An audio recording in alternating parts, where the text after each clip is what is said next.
The Monster Behind the Mask. The History, Crimes and Trial of Ted Bundy. Part 1. The Early Life and Origins of Evil. The Quiet Beginning. On November 24th, 1946, in a sterile room at the Elizabeth Lund Home for Unwed Mothers in Burlington, Vermont, a boy was born who would one day become a monster cloaked in the guise of a man. His mother, Eleanor Louise Cowell, known as Louise, was just 22, unmarried and afraid. In the puritanical culture of 1940s, America, having a child out of wedlock was a source of shame and disgrace. Louise gave birth to her son alone, surrounded by the cold indifference of nurses who likely viewed her as just another sinner to be processed. His birth certificate read, Theodore Robert Cowell. There was no father's name written beside hers, only a blank space that would haunt the boy, and perhaps fuel the darkness that would grow inside him like a cancer. Louise stayed at the home for a few months before returning to her parents' house in Philadelphia. To avoid scandal, the family concocted a lie. Ted would grow up believing that his grandparents, Samuel and Eleanor Cowell, were his parents, and that his mother was his sister. For years the boy accepted this fiction, and for years nobody could have guessed that the child with the angelic face and charming smile would one day become a predator who hunted women with methodical cruelty. A house of secrets. The Cowell home, where Ted spent his earliest years, was not a place of warmth or safety. It was a house filled with repression, denial, and rage. His grandfather, Samuel, was a deeply disturbed man. He ruled the household with an iron fist, prone to violent outbursts and strange behavior. Family members later claimed he would speak to unseen voices, beat the family dog, and hurl insults at his wife and children.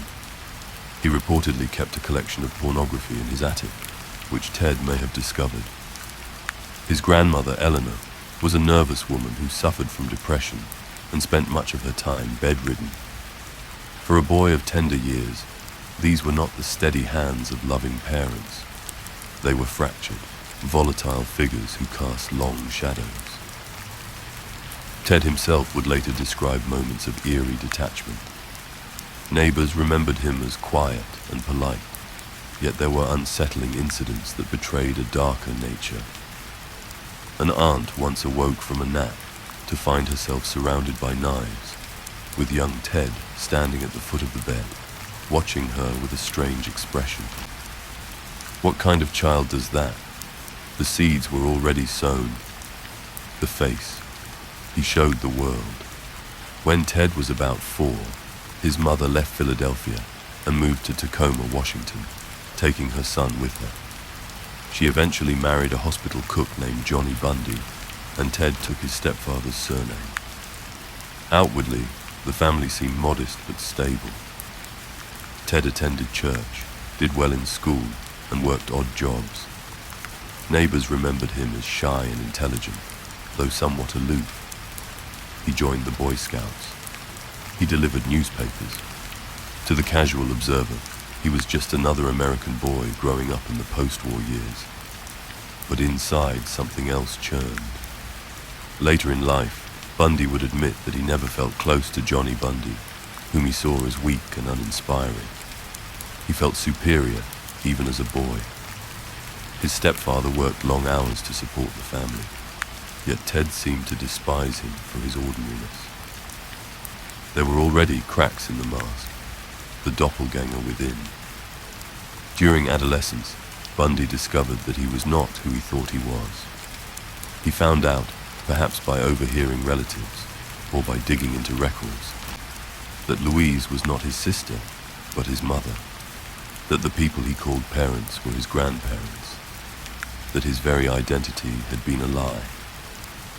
The revelation seems to have cut deep, though Bundy always downplayed its impact in interviews. Still, one can imagine how this betrayal would have shaped him. The shame, the humiliation, the seething resentment of having been deceived.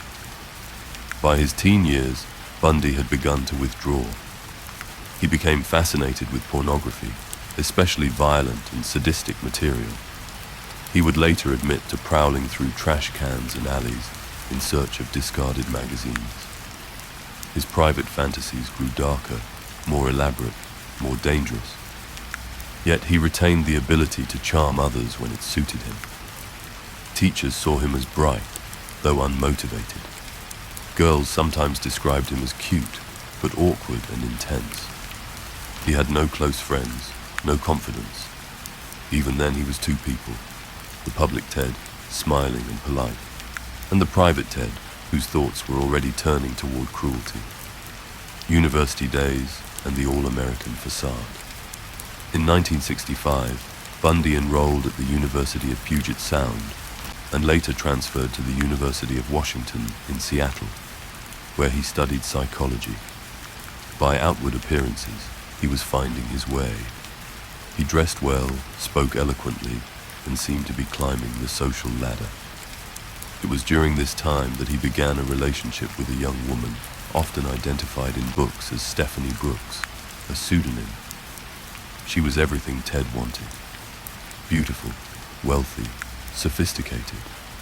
She represented the life he thought he deserved, the life he believed the world had cheated him out of. But she eventually grew weary of his aimlessness and broke up with him.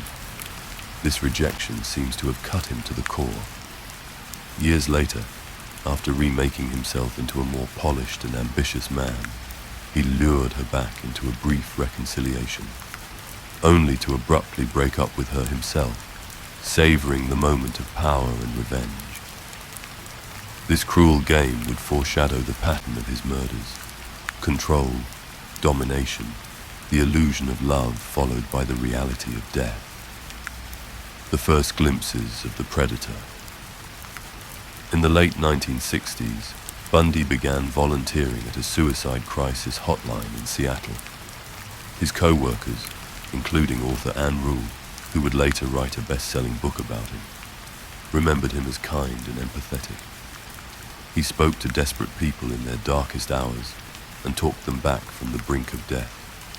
Rule described him as kind, solicitous, and empathetic. It was all an act. Around this same time, women in the Seattle area began to disappear. Young, attractive college students would vanish without a trace, leaving only puzzled police and frantic families.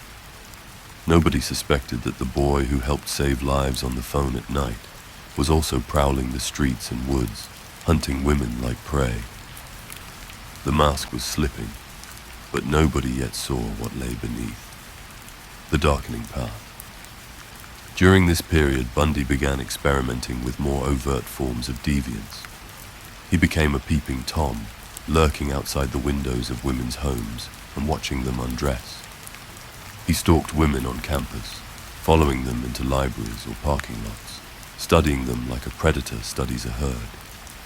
He learned how to lure women by feigning injury, wearing a sling or pretending to struggle with heavy books or a sailboat mast, so they would stop to help him.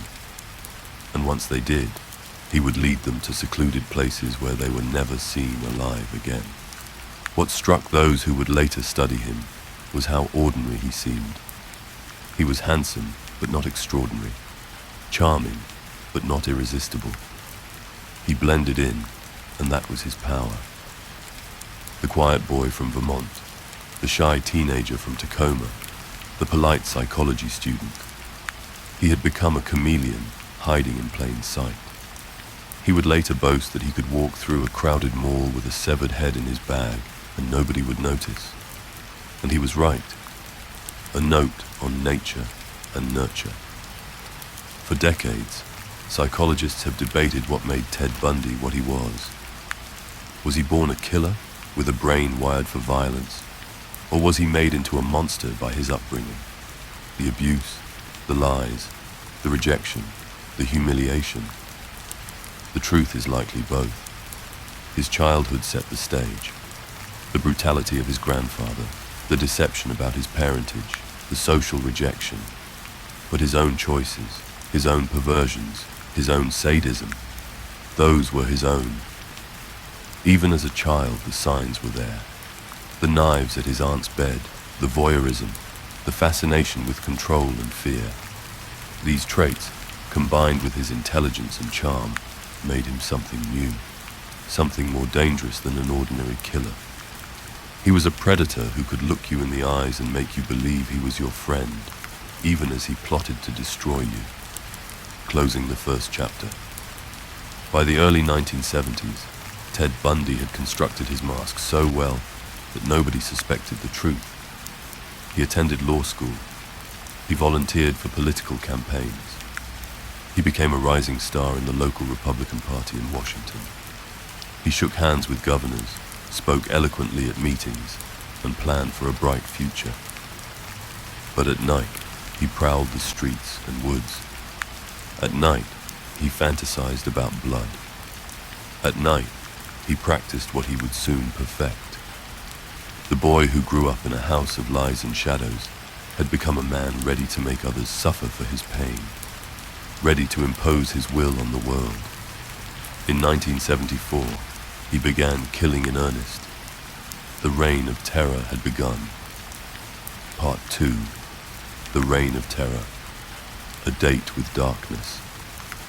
It began quietly, as these things often do. In January of 1974, a bitter winter gripped the Pacific Northwest. Snow fell thick and heavy over Seattle, and students at the University of Washington wrapped themselves in coats and scarves, hurrying to and from classes under grey skies. The air was sharp and cold, but it was nothing compared to what stalked them from the shadows. Ted Bundy was no longer content to watch, to fantasize, to lurk. The compulsion to act, to kill, had become irresistible.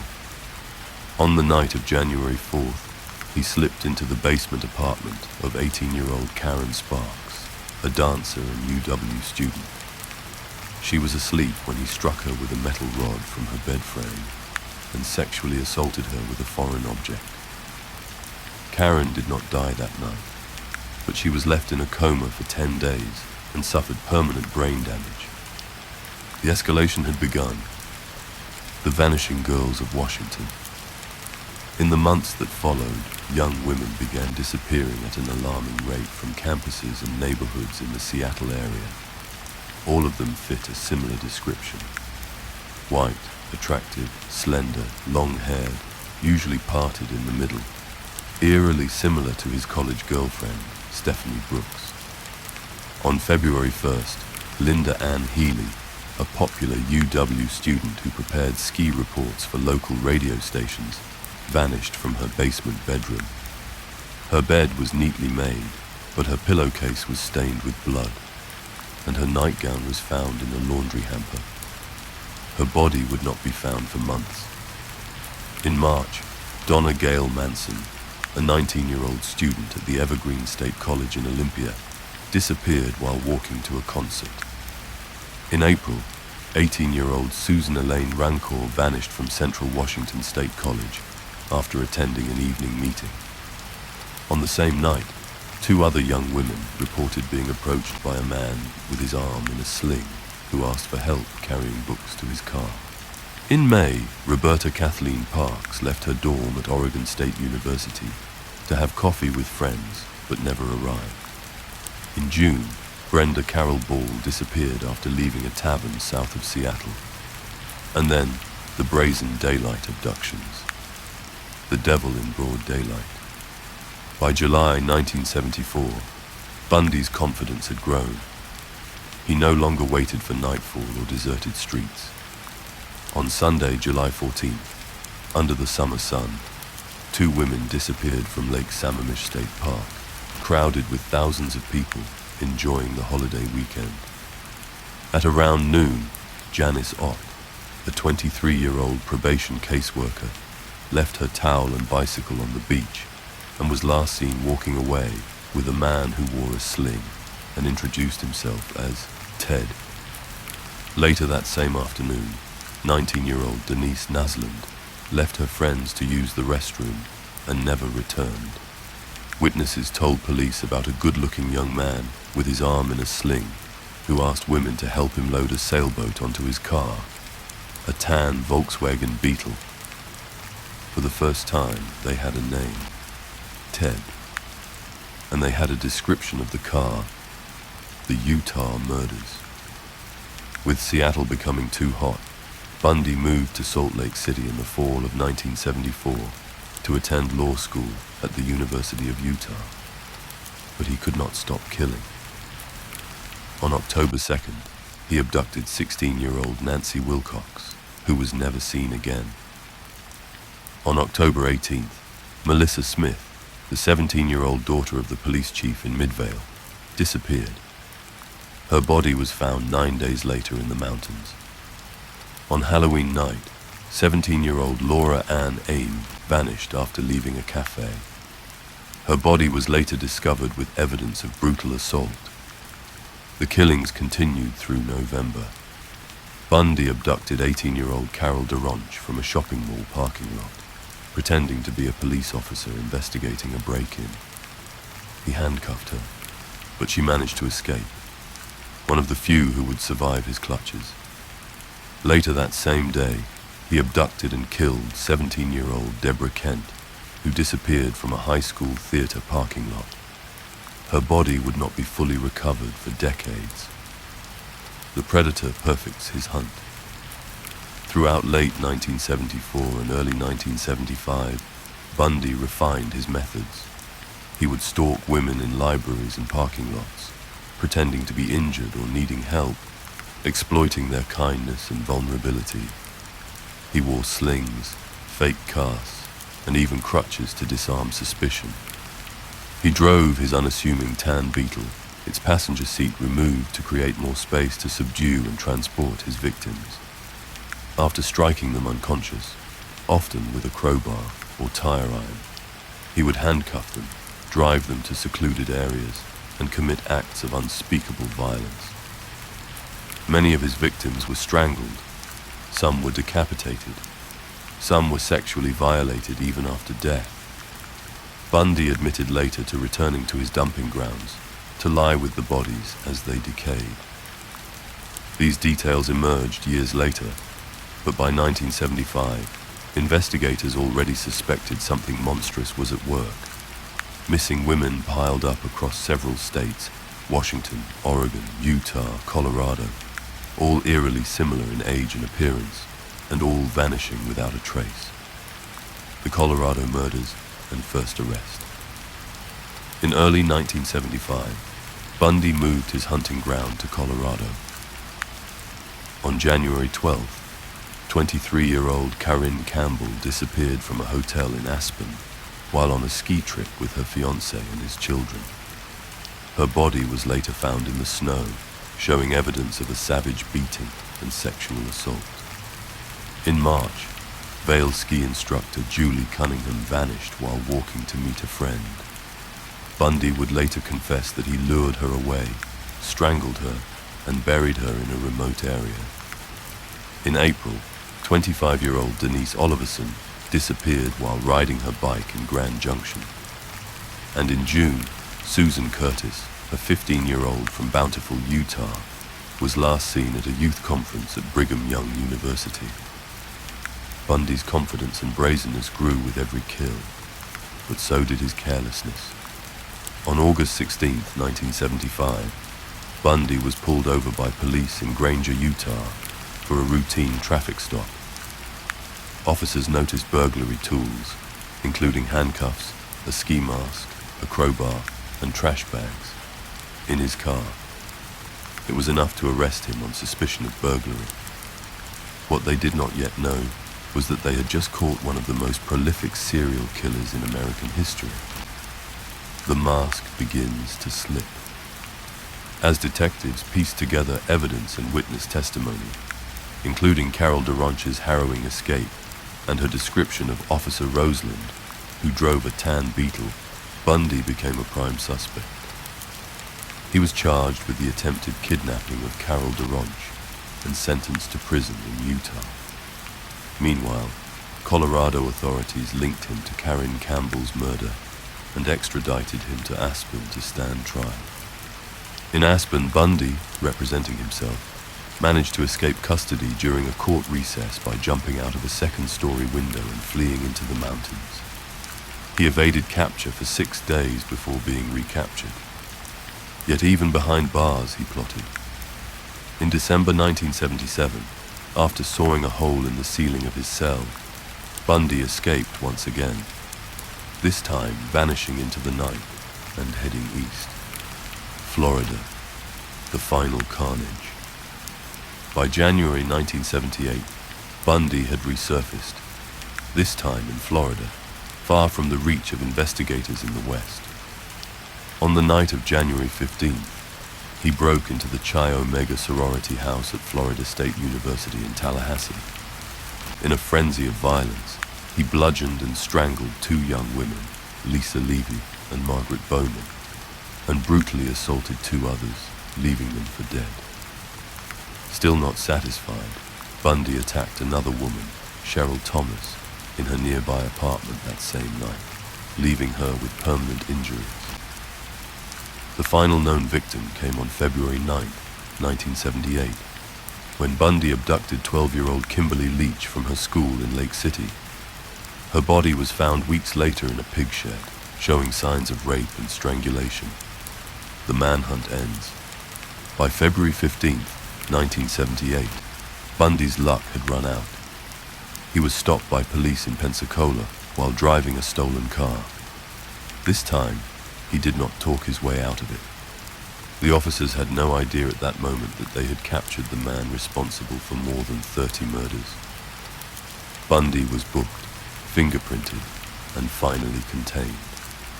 A wake of grief. The toll of Bundy's crimes is almost impossible to measure. More than 30 women are confirmed dead at his hands, though the true number may be higher. Families shattered, lives extinguished in terror and agony, survivors left with scars, physical and psychological, that would never fully heal. Throughout his spree, he fooled everyone: girlfriends, co-workers, police officers, journalists. He smiled, he shook hands, he cracked jokes, all while committing atrocities in the dark. The boy who once charmed neighbors into coma had become a predator of unimaginable cunning and cruelty. Closing the second chapter. By the time of his final arrest in Florida, the facade was finally crumbling. The charming law student and political volunteer was revealed to be a sadistic killer who prowled campuses, parks, and highways in search of victims. Yet even then, even as the evidence mounted and the bodies were counted, Bundy continued to deny everything. He maintained the mask, insisting he was innocent, that he was misunderstood. But behind his eyes, the truth was clear. The monster had been there all along. The reign of terror, which began in the snowy streets of Seattle and ended in a Florida prison cell, was over, but the reckoning had only just begun.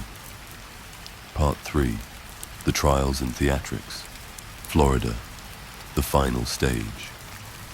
When Ted Bundy was finally captured in Pensacola on February 15, 1978, the entire country exhaled. The man who had stalked college towns in the Northwest, who had eluded capture again and again, was shackled and shoved into the back of a Florida highway patrol car. His reign of terror was over, but the man himself was not finished. Not yet. Bundy quickly learned that his most effective weapon had never been a crowbar or a ligature. It had always been his charm, his ability to manipulate perception. He intended to wield it one last time in the courtroom. Florida would give him a stage, and Ted Bundy would make sure everyone was watching. The charges.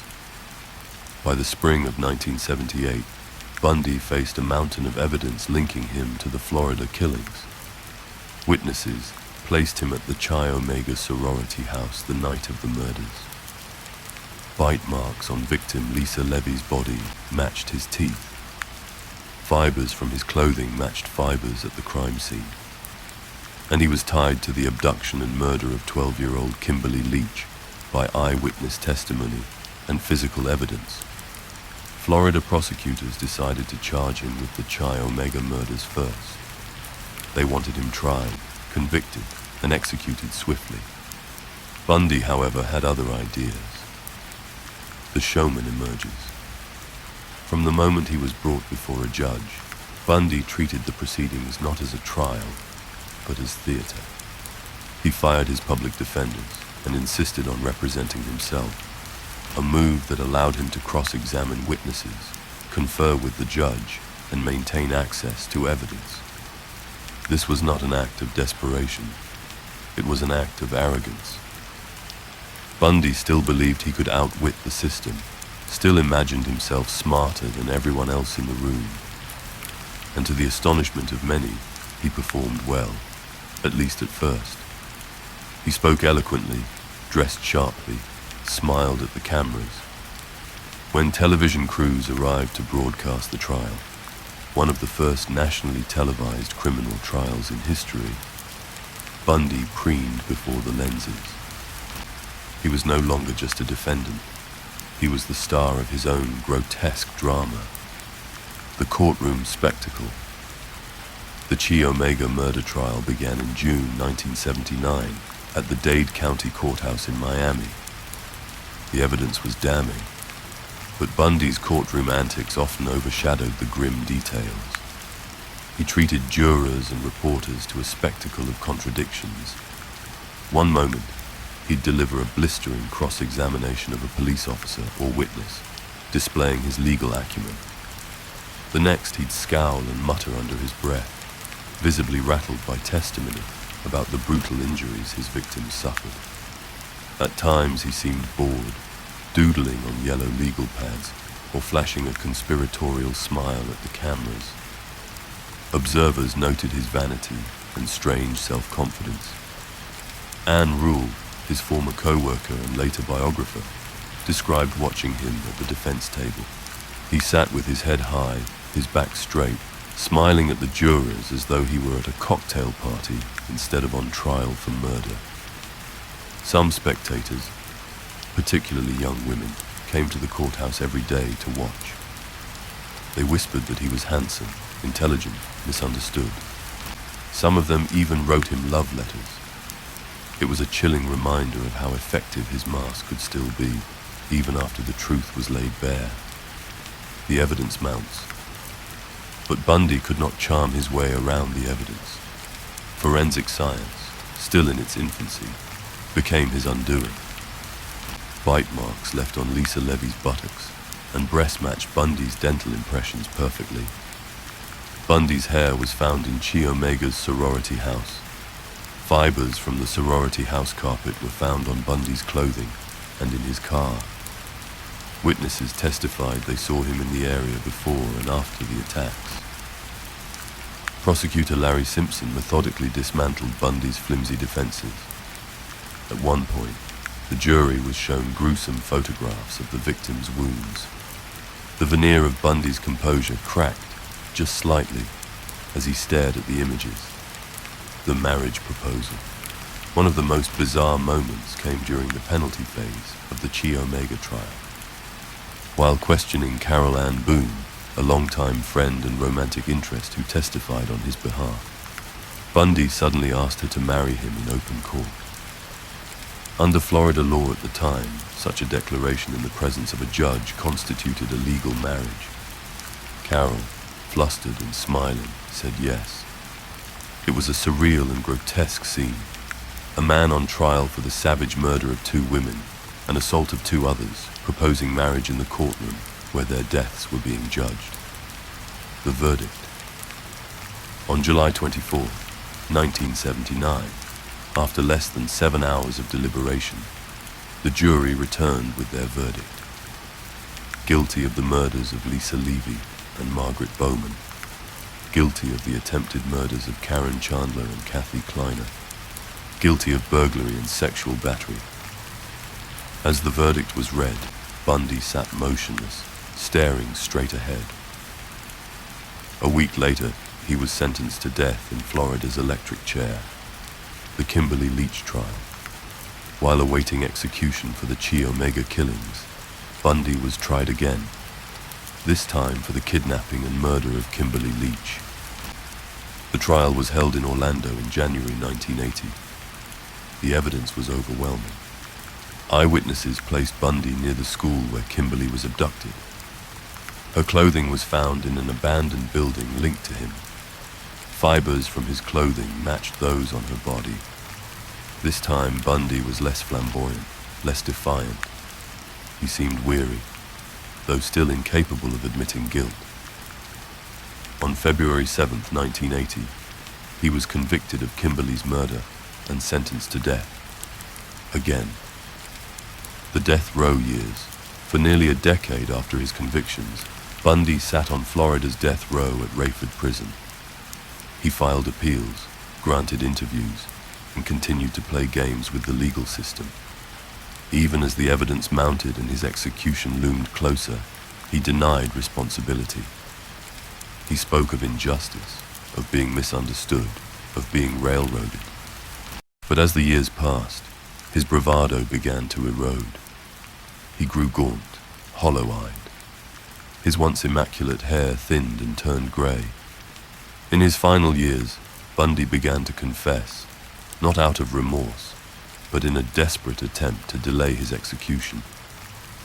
He admitted to killing at least 30 women, though he hinted the true number was much higher. The final interview. In January 1989, with his execution just days away, Bundy sat down with psychologist Dr. James Dobson for a televised interview. For the first time, he spoke candidly, though still evasively, about the darkness that had consumed him. He blamed pornography, claiming it had warped his mind and fueled his fantasies.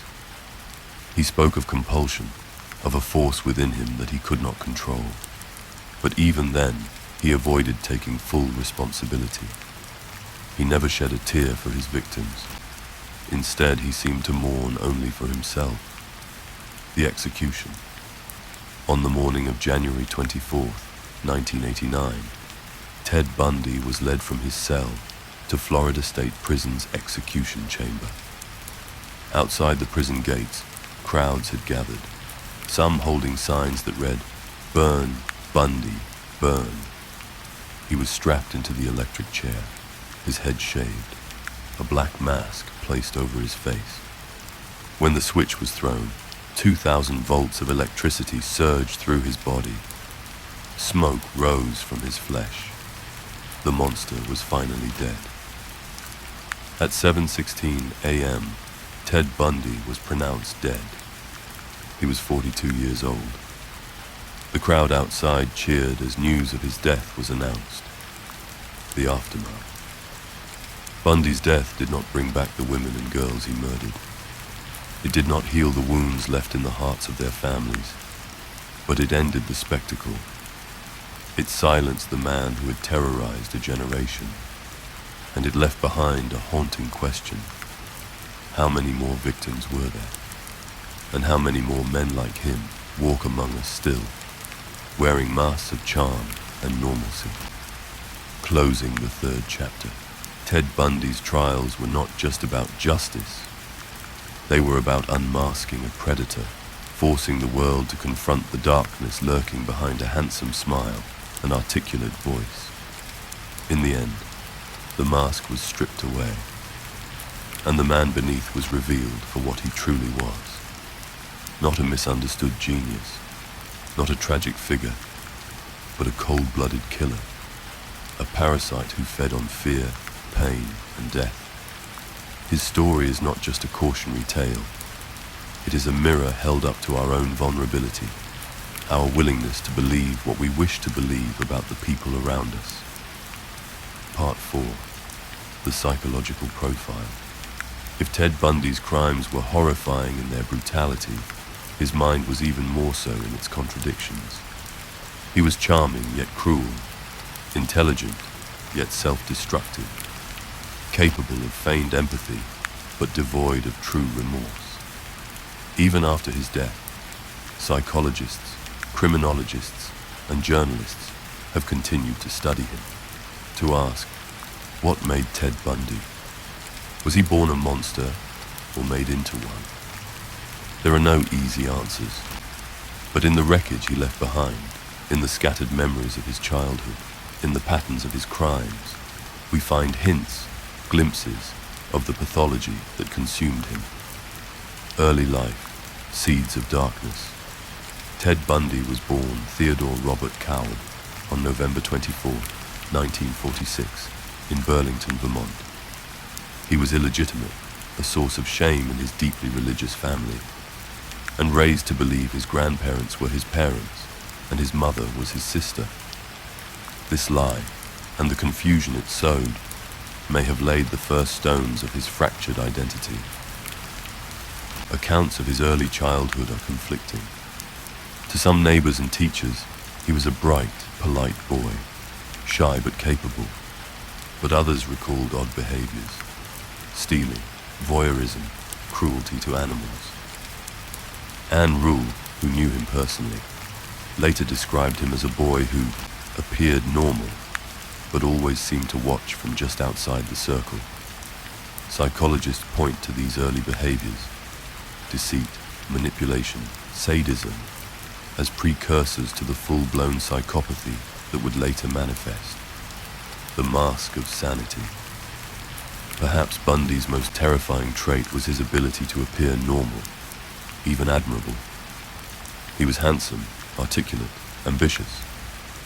He volunteered for political campaigns, helped at a suicide prevention hotline, and even rescued a child from drowning. He cultivated relationships, charmed employers, impressed professors. This facade, this mask of sanity, was so convincing that even those who knew him well struggled to believe he was capable of violence. But behind that mask was a man who felt no genuine empathy, who saw other people, particularly women, not as human beings, but as objects to control, humiliate, and destroy. Narcissism and grandiosity. At the core of Bundy's personality was a pathological narcissism. He believed himself smarter, better, more deserving than everyone else. He resented authority figures and believed rules did not apply to him. Even during his trials, when his life was at stake, he could not resist showing off, mocking prosecutors and playing to the cameras. This grandiosity fed his compulsion to dominate others. His victims were not merely killed. They were trophies, proof of his power over life and death.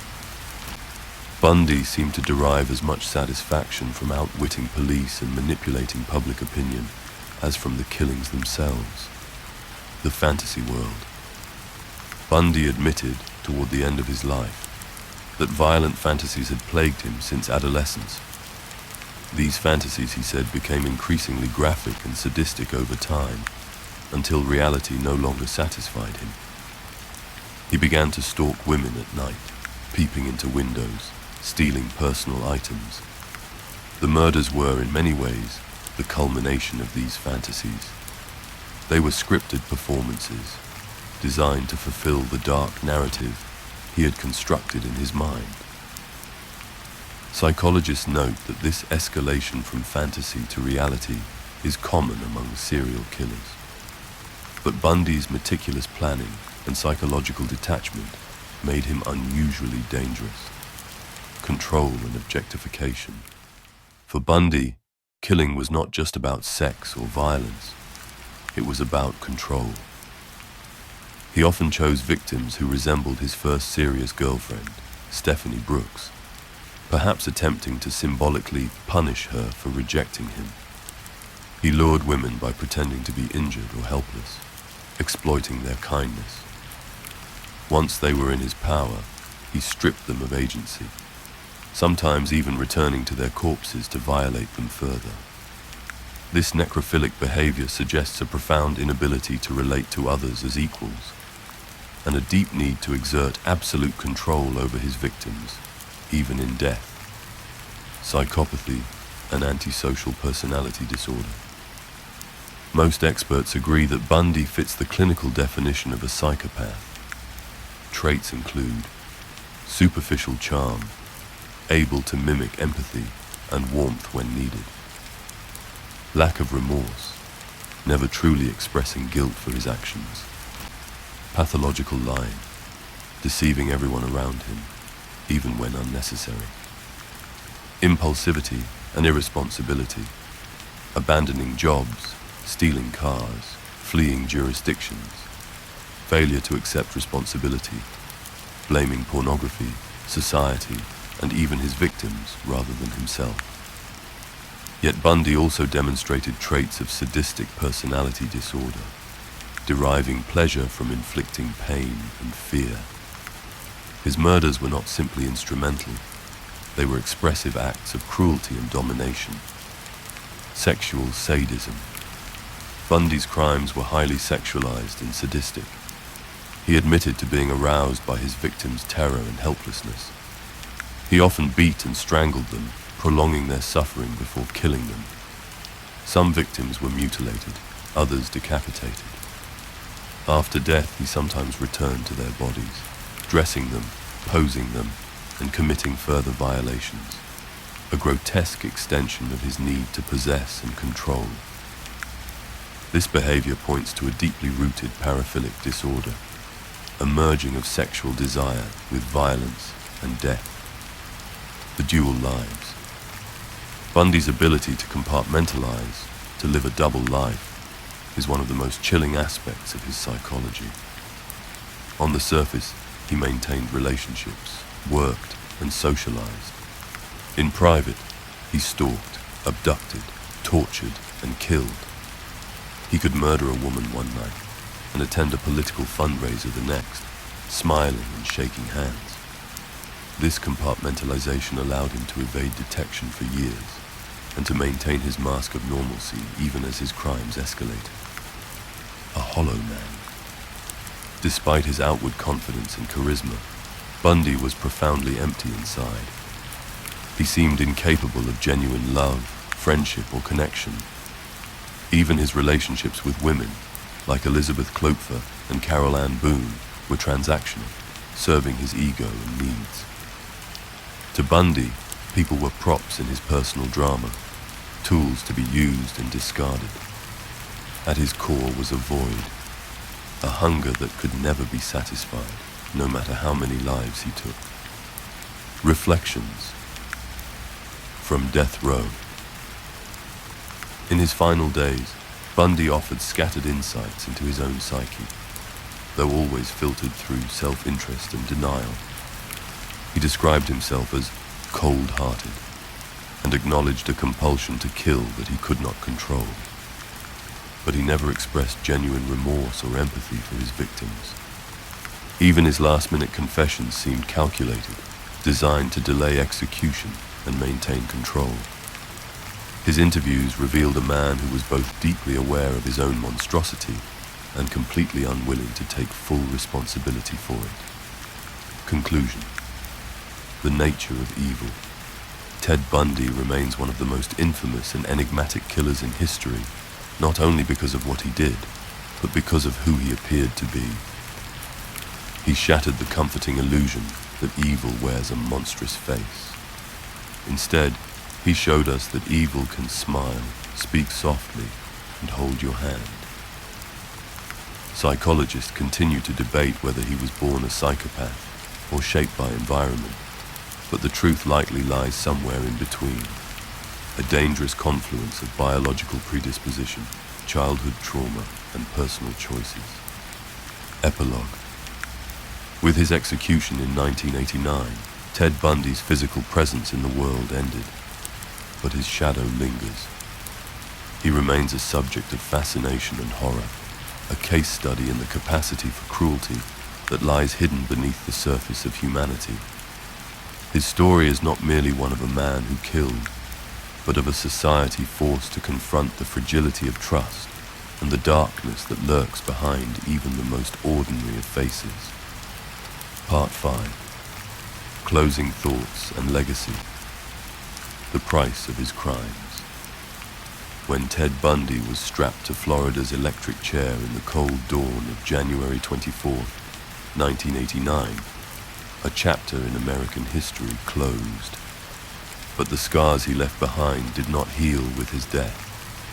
For every victim whose name is remembered, Linda Healy, Janice Ott, Denise Naslund, Jorgen Hawkins, Kimberly Leach, Lisa Levy, Margaret Bowman, there are countless more who live with the shadow of his violence.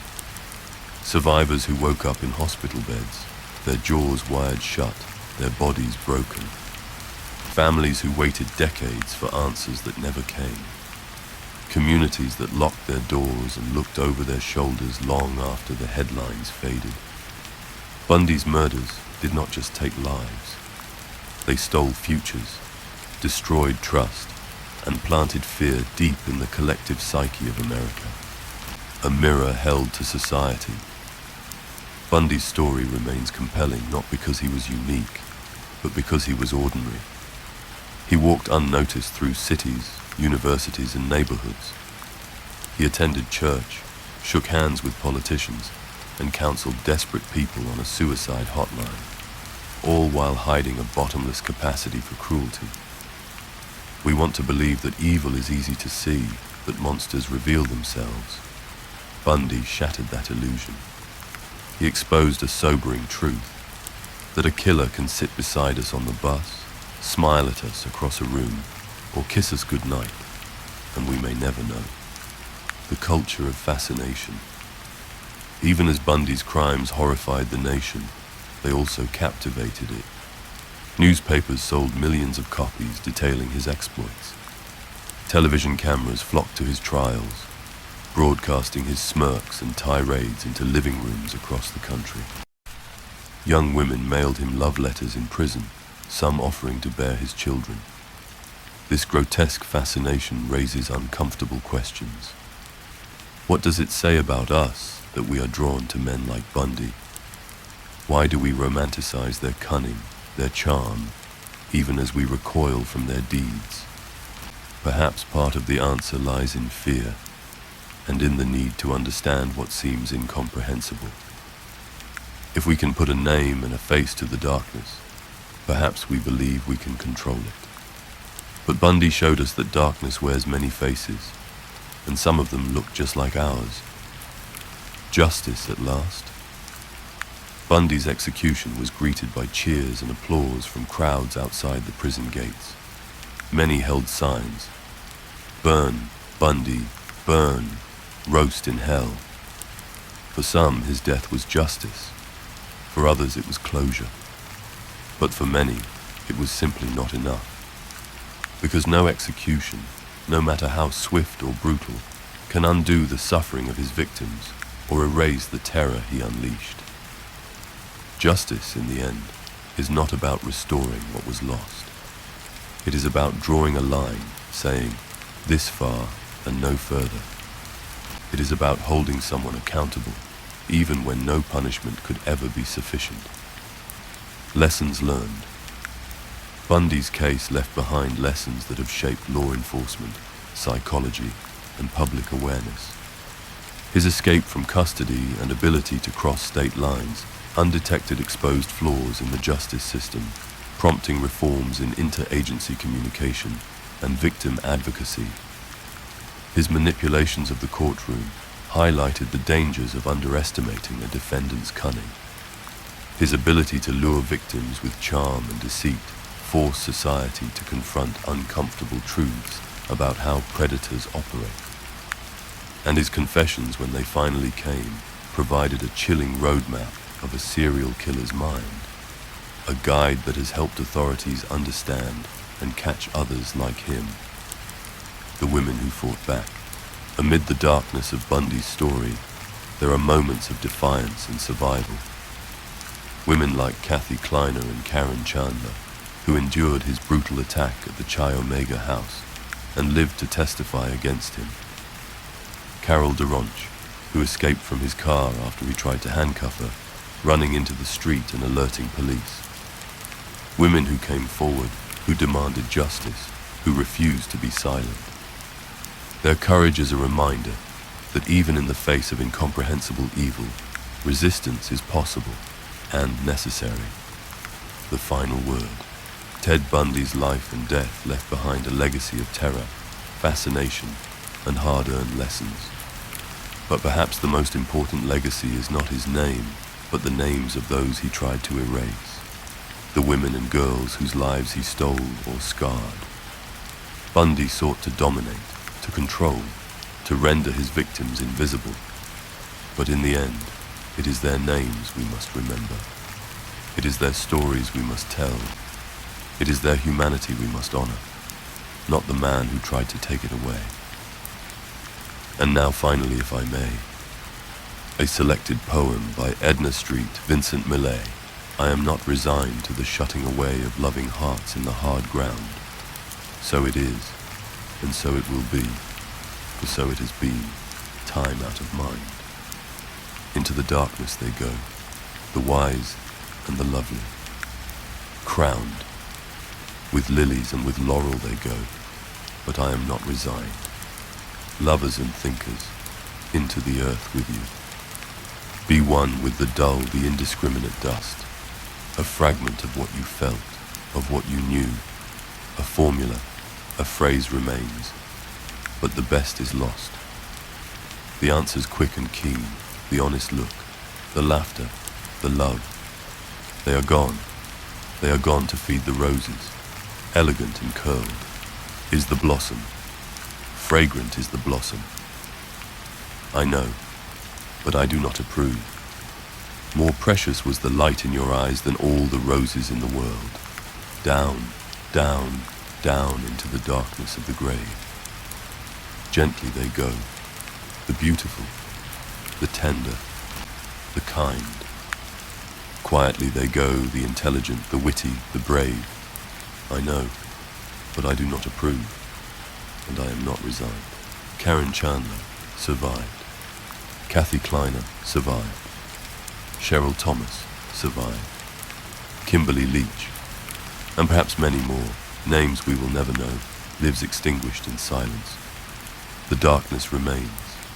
Ted Bundy is dead, but the forces that shaped him, the lies, the rage, the entitlement, the hunger for power, live on in others. Predators still walk among us, wearing their masks of charm, waiting for an opportunity to strike. Bundy's story is not just a tale of one man's depravity. It is a warning about the fragility of safety, the illusions of trust, and the need to confront the evil that hides in plain sight. Final reflection. In the end, Ted Bundy was not a monster because of his intelligence or his cunning.